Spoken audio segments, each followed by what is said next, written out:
The Alpha Sessions. Hiya and welcome at the Alpha Sessions. My name is Pien and I'm joined today by Emily Fields. Hello. How are you? I'm really well. How are you? Yeah, I'm lovely today. I really was looking forward to our chat. Me too. Because when I did a little research, I found out from one of your most recent posts that you've been living in London now for 9 years. I know. And I was just stunned by that because I feel old. I feel old. Well, don't say that. Don't say that. I just feel that London is a place where loads of people dream of living. Yes. Doing it for a few years, but rarely get the close to 10-year mark in. Okay. I feel it's just because I just moved and I'm hitting the 3 years this year. Yes. So 9 years seems like miles away. You're making me feel like I've achieved something, so thank you. I feel like you do because it's a tough city to live in, and I feel True. loads of people underestimate that. Yes. Yeah. I think it's a mixed bag. It is tough in some ways. But I wish I could say, like, you know, one of those people where I moved to London to follow my music dream. But I actually ended up moving to London for a previous job. No way. Yeah, and then once I got there, I started to discover how much music was going on and find communities and just join every choir available and just meet as many people. And then I naturally from there decided, this music thing could actually be a career. I don't have to sit at a desk and stare at emails all day for the rest of my life. So, yeah. So music was your plan B in a way? Yeah, well, so I've been doing music since I could talk, basically. Always loved it. But I think I grew up, I didn't really have anyone or that model around me to show me that was an option as a career. I think, I was one of those people who was like, you have to become a lawyer or a doctor or a teacher. And I did actually train to be a teacher and then decided I didn't want to do that. So when I moved to London, I started joining lots of vocal groups and choirs. And I'd done a bunch of stuff at uni with music and gigs before that and loved singing. But I think I was sort of holding myself back in a way. And then it kind of organically just grew and built the more people I met and the more sessions I did and the more gigs I did. I did a lot of like backing vocal work and session work and functions and stuff before I then decided to write my own songs many years later. And was there one moment that you were like, okay, I have to do it because otherwise I won't never like dare to do it, like making your own music? Was there one definitive moment? Well, I think I remember, I was very, very lucky to be part of the choir at Glastonbury when Stormzy did his Pyramid Stage set. And I remember just looking out onto this sea of people, and it was just, it's so vivid in my mind still now. And there was just this moment then where I thought, wow, could I do that? Could I be the person telling my stories on the stage? And I also love backing other artists and supporting other artists, but I think that moment really planted the seed in my head. Yeah. But then the moment that I wrote my first song, 17, kind of came out of a life experience that happened with a man, classic. Yeah, we've been there. where this sort of awful breakup happened, and I didn't really have a plan. I just wanted to write about it, and then that's how the first song was born, and it just kind of spiraled from there, really. Wow, but that's quite like a big, for me, or I can imagine if you have that moment of, okay, I'm going to do it, that's already a big moment. But then literally on one of the biggest stages you can be, you have that moment. Weren't you scared? I can imagine, even if you're just part of the thing and not the main act, it can still be a scary experience. Yeah, it just felt so surreal, to be honest. Yeah. Because... I've just been lucky enough to meet people and form these connections, and then they all ask me to do certain things. And in that case, I didn't know until quite near the time that that's what we were doing, because, we had to sign NDAs and stuff like that. Yeah. But I think more than scared, I was just so grateful and excited to be doing that. I think that's one of those things that people just dream of. And I still... every year when that time comes around, I Yeah. still am like, oh, I've been on that stage with the choir and everything. So yeah, it was crazy. That's so cool. And then from that moment to now, how long is that ago? I think that was coming up 6 years ago now. 6 years. Yeah. And you were talking about your song 17. Yes. And we were talking earlier about relationships you can have with your old songs and how you will evolve from them. So how do you feel about that song now? So that's still one of my favourite songs. Yeah. Because so it basically tells the story of how one of my exes cheated on me with 16 other women. So I am one of 17. And so the song is kind of speaking to all the women that have ever been cheated on. Like the opening line is, did he hold your hand while he was holding mine? But it's a very upbeat, sassy song. And I think in a situation where I obviously at the time felt very silly of like, how didn't I see this? And you know, I think we often blame ourselves for these things in a way, or think we should have noticed signs and things. It felt really good to turn that into like a sassy, upbeat song in an extreme circumstance. I've never actually met anyone else who's hit 17, but I think everyone has a story of where they've been betrayed or cheated on. And it felt nice to turn, at the time, what was quite a painful experience into something that now just feels like funny and empowering and sassy. But there are definitely other songs I've written where, because I think for me, I write a lot about my own personal experiences, and so I'm often writing as I'm trying to process that thing in my own life as well. So it's sometimes quite a hard balance when you're releasing music to try and make sure you're giving enough of yourself, that you're being authentic and doing that song justice to your story. But then also I think the balance of like processing things yourself and keeping part of you private for yourself. And also once you release a song, it kind of isn't yours anymore. It becomes everyone else's. And that's what I love about music, is people can, they're not really listening to my story, they're seeing themselves in my story. But there are some songs, that I've written a long time ago, and now I don't feel that emotional attachment or connection to them as much, which is it's nice when I'm performing them, because it's easier to perform them. But then in a way I'm like, oh, am I not giving it enough anymore? If that makes sense. Oh, absolutely. And I recognize that a lot of my older work, and I'm like, almost like, oh, I'm so sorry, almost like a character that song is. It's like an old version of myself. Yes, I almost want to pat her on the head and be like, you'll be fine, don't you worry. Yeah. Or sort of like grieve it, like, oh, I feel sad that I wrote that and I was in that much pain about this thing that now doesn't impact me. Yeah, it's a very strange thing. And do you have songs that you've written, for example, recently, so you're very much in that emotion and that mindset that you're like, okay, this is too much for me to release now, I rather want to wait another year so I will be able to perform it and work on it? Do you have that, or don't you really think about that? No, I definitely do think about that, and I think it's a blessing and a curse. Like last year, I released a song called Always Be My Almost, and I sort of released it whilst I was still in the depths of feeling that way. That is a song about wanting someone to be your forever person, and they forever end up your almost instead. And it was inspired by what I was going through at the time, but also, I don't know if you've seen One Day on Netflix. Dexter and Emma's love story. This kind of like, and I think I was optimistic in thinking I could just release it and really use that to my advantage. And I think it definitely did help. Like, the release went really well, but it took a big toll on me as well, trying to tell that story and process it and perform it live, all while I was going through that. But then I've had other songs, like my song Love Bomb, which came out shortly after Always Be My Almost, and I sat on that for over a year before I released it, precisely for what you just said. Like, I needed to be out of that in my mind before I shared it with the world.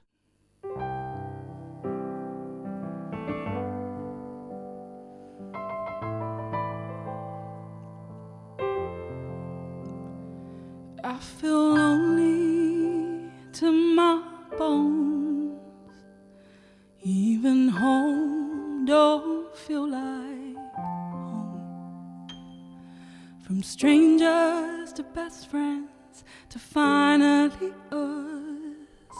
Why'd I waste those years? Knew you were the one, 'cause you were here till you weren't. One day my whole life turned upside down. You're still in my phone. I read our texts, I drink wine alone. I feel you there in your room that others call despair. They say, give it time, I'll take the pain. Reminds me you'll always be my almost. When what I wanted was forever. But I'll live each day like we're living out our plans together. Still get lost in our favorite spots. Can picture your face if I dare to stop. Oh, and somehow I hope you still walk through that door.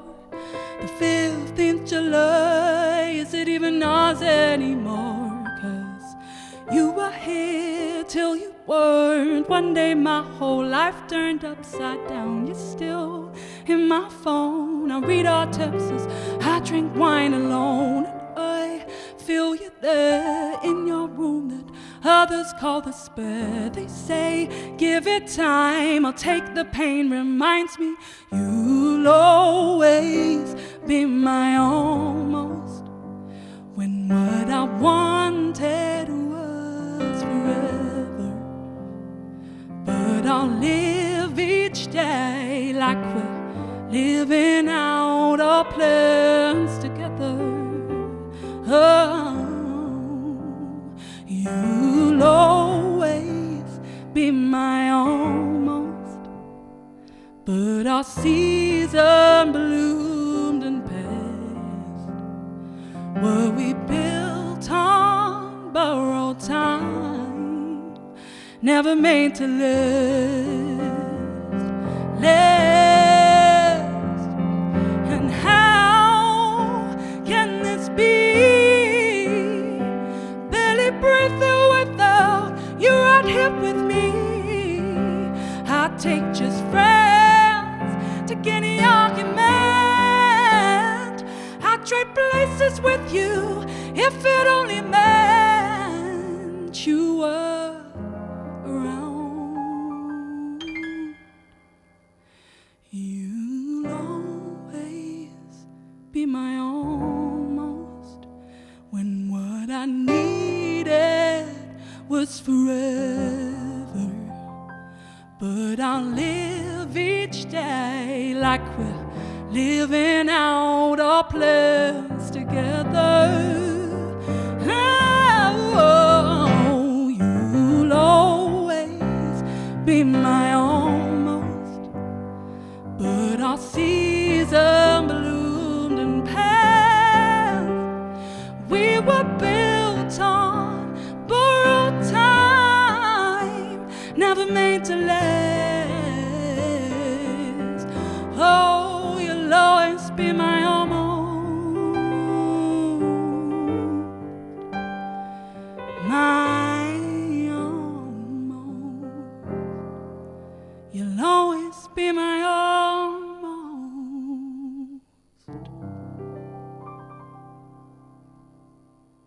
The Alpha Sessions. I think it's a good thing when you can feel like, oh, I need more time with this song, or I'm totally fine. And sometimes I feel we don't allow ourselves to give that time to grieve because you're in the moment and that's raw and that's what people like to see and feel, and that's true. But the last thing that you want is that you're crying, like ugly crying on stage because you're just not over it. Oh, really? Oh, I've been there. Yeah. Yeah. How was that? It's fun. Look, I nothing wrong with ugly crying, by the way, but I think it's quite intense. I can imagine. I think one of the beautiful things about music is that it brings out emotion. Yeah, and I think I try to just remove the shame from feeling that stuff and sharing that stuff with people. Mm-hmm. I mean, yeah, I haven't done that since, which is nice because it's hard to sing. But yeah, I think it's all right to cry on stage. Yeah, and but as I release and as I learn, you realise all these things, and you realise where you've made mistakes or what you're going to do differently, and just go with the flow. So what's then the biggest thing you learned over these last 9 years? I know it's a big question, but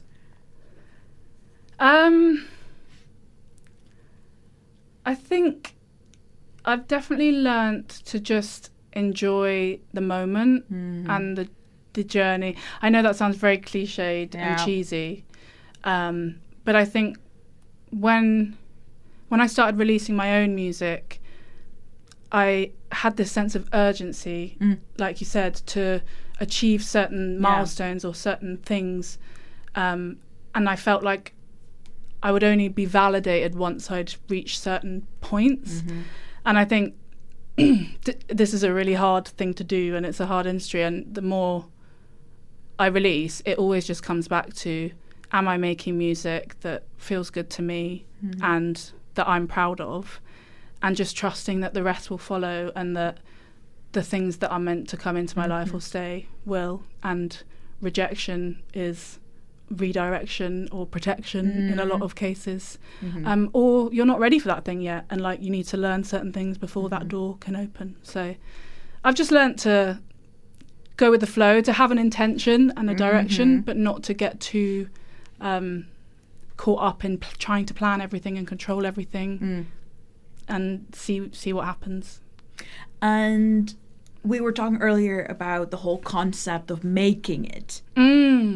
And do you feel you've made it, or is there still space?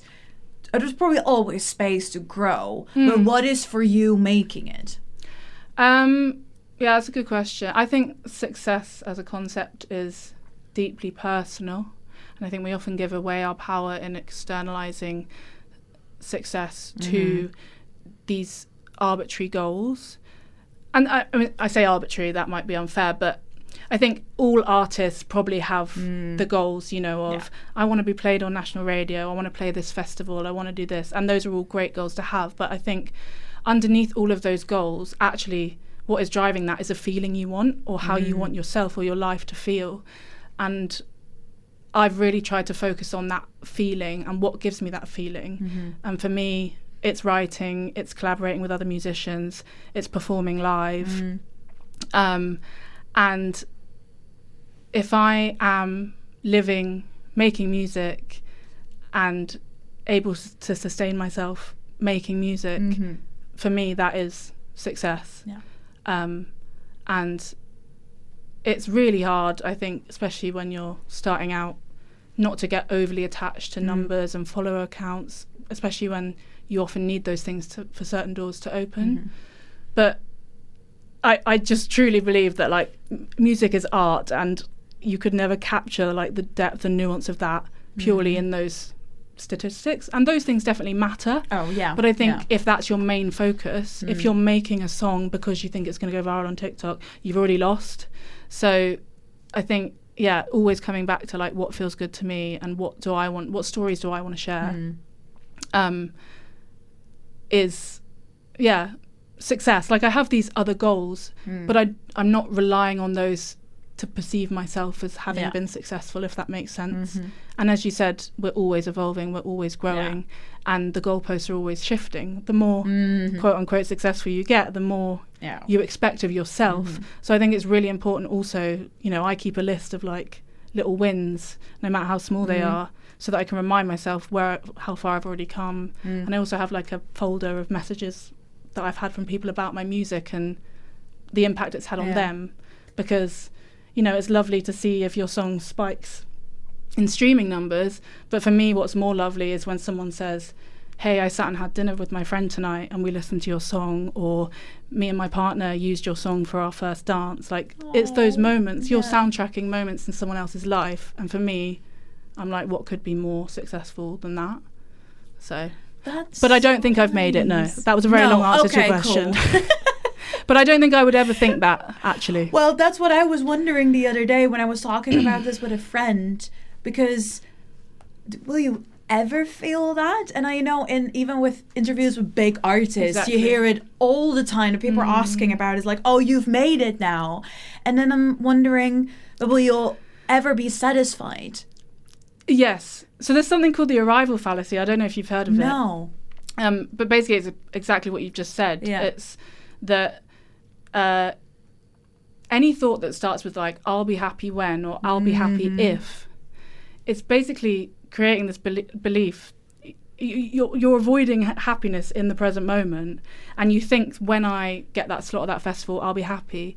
But you won't, because you're just going to be thinking about the next thing and the next thing and the next thing, and it's like this thing that can never be fulfilled, which is why I think like billionaires and people like that are endlessly searching for this thing called happiness, when happiness instinctively is not something that needs to be searched for. It is already here, and it's often mainly not external things. No. It's within us.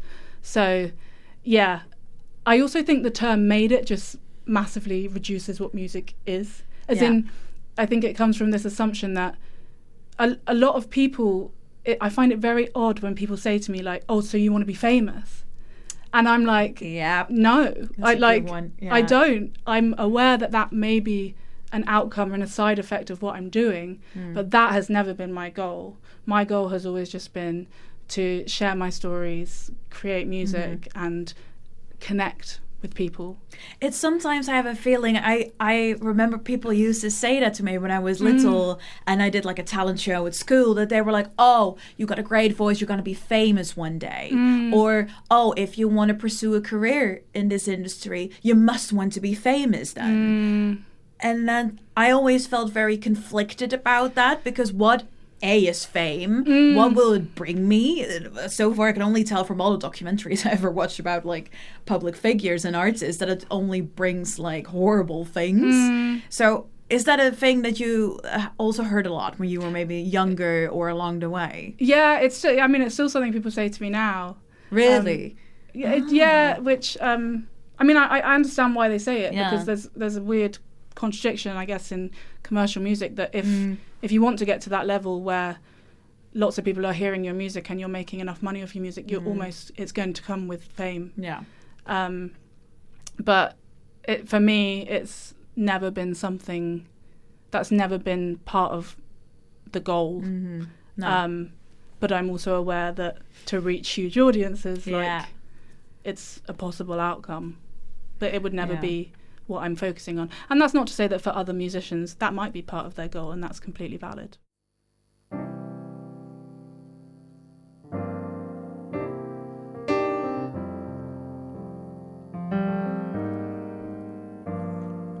Thank you for letting me go, 'cause I never would have left you. Thank you for letting me grow, 'cause you knew it before I could. Now I'm free flowing, feeling sure, needed time to be alone, and I'm embracing all these changes coming back to me.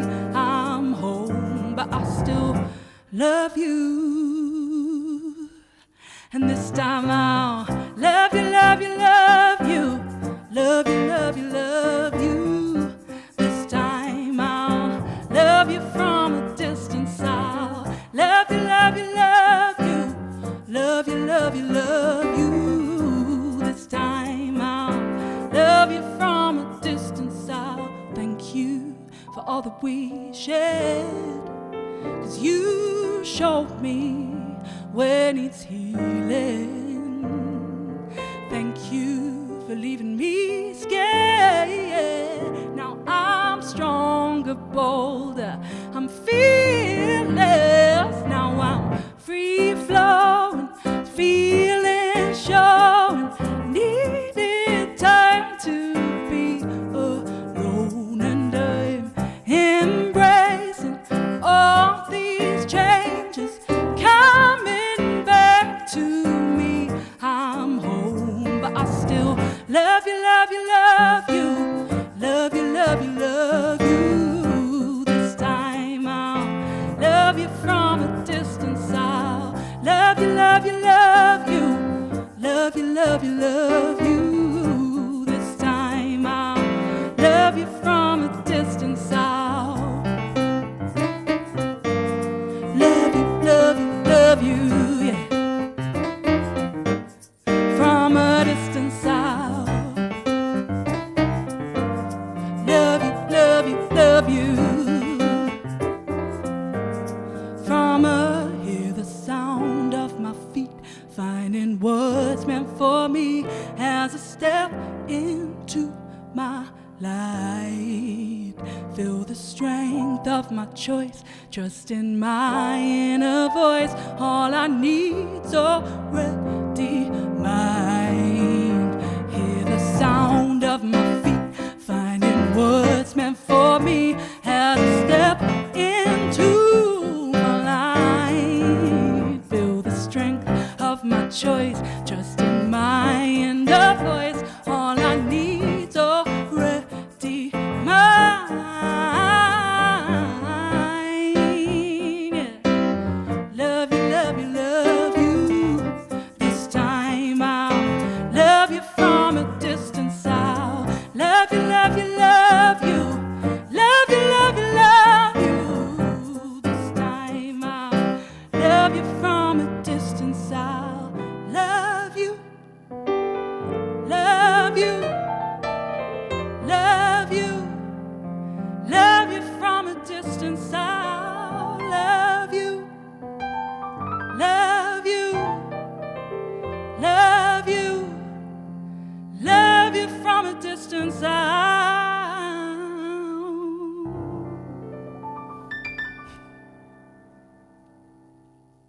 The Alpha Sessions. Let's talk about your new single or your upcoming single, I must say.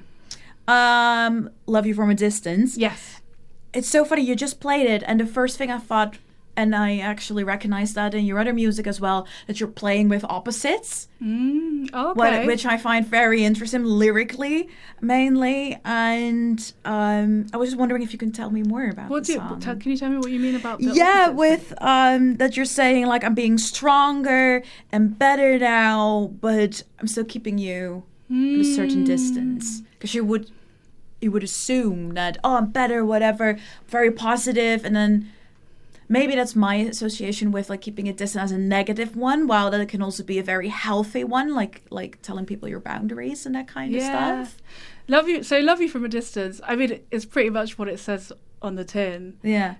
It's a song about, I think, realizing that sometimes the purest form of love for someone is letting them go, having those boundaries, and loving them from a distance. And yeah, the song is about, I think, turning pain into strength and turning bitterness and resentment into gratitude, and appreciating that sometimes even when we don't want certain outcomes to happen or certain things to happen, often with space and time, or if we look inwards, later on we can understand why that thing almost needed to happen for us to end up where we are now. And I think there's just so many unhelpful narratives online around, like, breakups and you need to get over it and you need to move on and, like, you need to forget they existed. And I just think any kind of extreme or binary thought like that is just often not helpful. And for me, Love You From a Distance kind of captures that you can still appreciate that person or remember the pain that you went through, and that can just exist. You don't need to do anything with it. You grow around it, you grow bigger, and you can wish them well and cheer them on from a distance, whilst accepting you have no place in my life now. So it's just kind of like, it's a song about healing, I guess. I just love that because, like I said, it's sometimes so black and white when it comes to breakup songs. And I even had friends telling me, like, after 2 months, like, oh, you need to get over him and you need to forget him and blah, blah. Well, I think it's a very healthy thing, actually, to keep it in that grey area and just take your time and grieve it. And this is a very grown-up response. Has it always been like that for you? No, I mean, yeah, I've had a lot of therapy. Love that. Very good. No, I distinctly remember there was one session where I was struggling with that exact thing of almost shaming myself because I felt like it was taking me such a long time to move through this breakup. And I was getting frustrated at myself. But really, I think, grief is just love that has nowhere to go. So I was just very overwhelmed. And my therapist said, it seems like you're thinking about love like it's like a well. Like it's quite narrow and insular, and it's deep and it's dark. And if you're focusing on this person, it's you can't think about anything else. And she was like, what would happen if you thought about love like it was an ocean, and it's just like ever expansive, and there's room for so many different people and relationships, and sometimes the waves will crash really hard, and sometimes they'll just be really soft and gentle, and that person will just remain in your ocean, but you just expand around it, and still having care for someone over there is not going to stop your capacity to love other people. And that just really changed my whole mindset around it, and weirdly helped me move through it faster, because I wasn't shaming myself or doing this black and white thing of like, I don't care anymore. I think often when we throw around big statements like that, we're lying to ourselves. Oh, absolutely. And it's completely it's completely normal to care about someone you spent time with, and wish the best for them. Multiple things can exist at once, basically. Yeah, and I feel it's actually good you're saying that, because sometimes I feel we're forced into thinking that it needs to be a bad or a good experience, right? Or to make it very black and white. While especially I feel in music we need a different opinion, because it's not just he or they or whatever are this and that's it.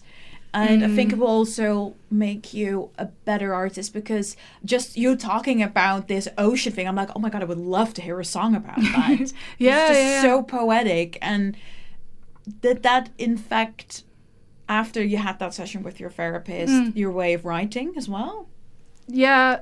So I actually wrote Love You From a Distance in about 10 minutes. I just got back from Romania. We went on a tour with one of the gospel choirs I work with. And on that tour, I could just physically and emotionally feel myself growing as a person. And it was very uncomfortable, because it was like there were all these parts of me that were like, hey, come back over here, get back in your box. But I got home from the airport and I was so tired, because we'd hardly had any sleep for like 5 days. But I just sat... I think the song was like an expression of this newer version of me, and this more mature acceptance of that relationship ending, coming out. And then it just kind of grew from there. But it's funny how with songwriting, and like, as I think when you work on yourself, like in one way I'm like, oh, am I going to make less good songs because no one wants like a really mature balanced song that like people love, like a you're a horrible person, or you're this, or you did this. And it's an interesting one to balance when you're writing. It's like letting out my kind of raw journal side versus my processed healthy side, if that makes any sense. And is that change also noticeable in your sound? Yeah, I think so. This new track, it's got much more of a live sound, and it I think my voice from the start has been, I've really lent into like soulful side of my voice. Being in gospel choirs and soul choirs has been like a big part of my journey, and it's just my voice, so I don't really have a choice. But I also wanted to honour that, which is why on 17 there's a gospel choir, and on this new song we've got a big gospel choir. But I think sonically, in terms of the production, we've actually really entered a new space with this single. And yeah, we've got live, horns, and I love using synths. So there are basically elements that have carried over, but then there are new things, and I feel like we've stepped into this kind of soul, pop, bluesy space, which feels really good and feels very me. That sounds so exciting. You're actually expanding what you already are. Yes. Yeah. And I think when I first started making music, I was really like, oh, what's my sound? Like, I need to decide this before I put music out. And I've now realised, actually, just make music and it naturally evolves, and you don't need to box yourself into one thing. No. I think for me, I write songs, I write stories, and then I think about how that story sonically wants to be told, rather than, and that's naturally meant, okay, we use these kinds of chord progressions, we use these kind of synths and these kinds of sounds, and I'm lucky that my producer is one of my best friends and we really understand each other. So it's kind of naturally evolved. But then, my last single lately, that's way more R&B. But I just think as long as when someone hears it, it sounds like me. It doesn't matter if you're branching out between loads of different genres or, trying something radically different. I think there needs to be space for people to experiment and change. Absolutely. And I feel your audience will grow with you, and if they don't, that's also okay, because you will find new people. Yes. And I'm really excited now to hear it. I only heard just now the piano version of it, but that sounds so exciting. Congrats on that. I really can't wait to hear it. And thank you so much for being here. It was so nice to chat to you. It was so nice to chat to you. And to hear about your journey. I just love people telling about their journeys and stuff, because it sounds like a very special one. Thank you. And this was the Alpha Sessions, and thank you so much for being here. Cheers.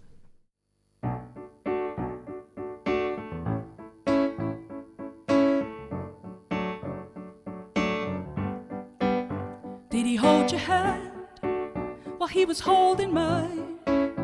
Fingers on your skin, thinking of me all night. Did he tell you work is taking all my time? Look you in the eye and say we'll be just fine. And it was simple for you, but you made it easy for me, 'cause I was one of 17. And it was simple for you, but you made it easy for me, 'cause I was one of 17. And you've got 2 faces and 2 lives, 1 whole year and 5 goodbyes, 7 hours for you to come clean. I was one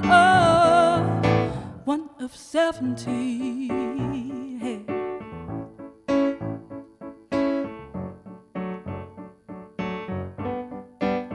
Did he give to you the things he gave to me?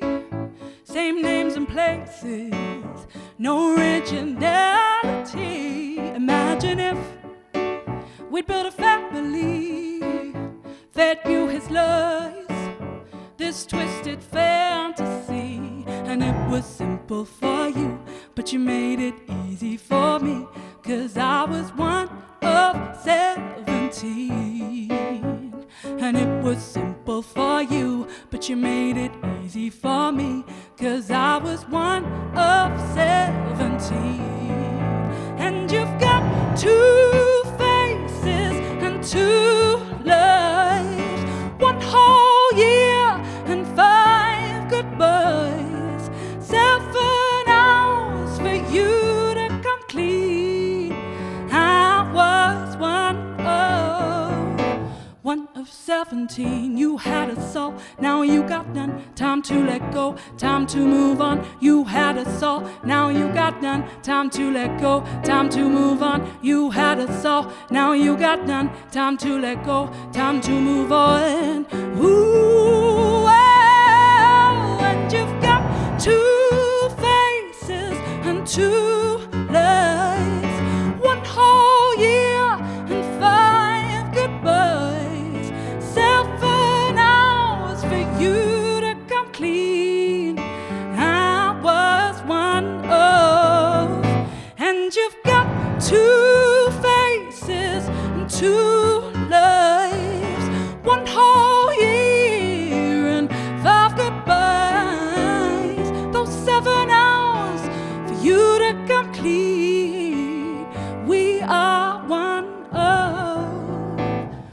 of 70.